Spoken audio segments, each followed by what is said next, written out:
Hello, everybody. Today on That's a Farm, we are going to be butchering a South Pole steer. Each year, we butcher 2 steers on the farm, and today we're going to be butchering Steak. Man, I should have never given him a name. Now I'm getting emotional. I'm sorry, Steak. I'll think of you every time I take a bite. Anyway, butchering a cow is no easy task. It usually takes us 6 to 8 hours from start to finish. Let's start from the beginning of it all. First, my dad dispatches the cow in the most humane way possible. He does it right in the field while it's grazing. It doesn't feel a thing. We do it this way so it doesn't have any stress before it dies. The next step is skinning and gutting. We use the tractor front end loader to make this process much easier. We wait for a nice cool day to do this so there's no bugs and the meat begins to cool fast. We then haul the carcass with the tractor to the barn where the real butchering starts. We let it hang overnight so it cools the meat so we can cut and debone in the morning.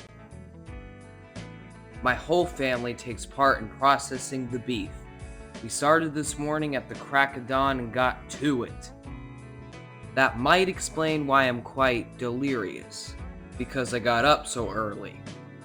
Our first order of business is to debone the carcass. This is a fancy way to say just cut off all the giant pieces of meat off the bones. After we do that, it's time to trim fat and cartilage off the meat. We then decide what we're going to do with all the meat. We have found over the years that our family really loves fillets, briskets, ribs, and burger.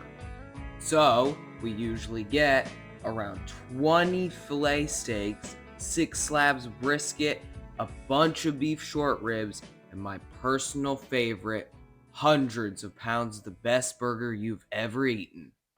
Our secret to our burger is that we only use meat and the best of the fats. You will not find any cartilage or chewy chunks in our burger. It is so delicious. By the way, this is our grinder. It grinds up all the meat that we put in it and makes it into burger.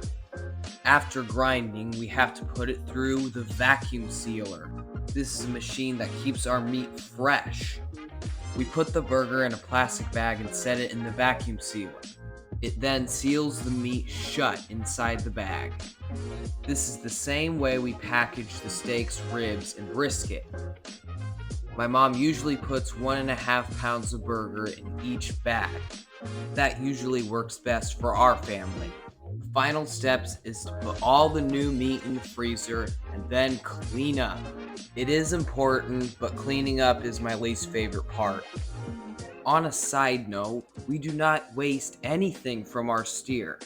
All the trimming and bones that we do not use for ourselves are processed for our dogs. That is a video for another time.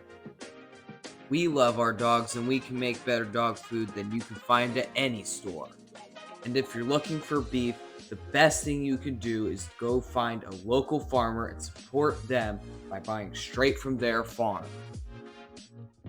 We are very fond of the South Pole breed because it actually tastes better than Angus, in our opinion. But please don't ask us for our beef. It tastes too good to share. Thank you for watching how my family processes South Pole steers. And one last thing, the moment of truth. Subscribe. And thank you for watching That's a Farm. Greatest burger ever!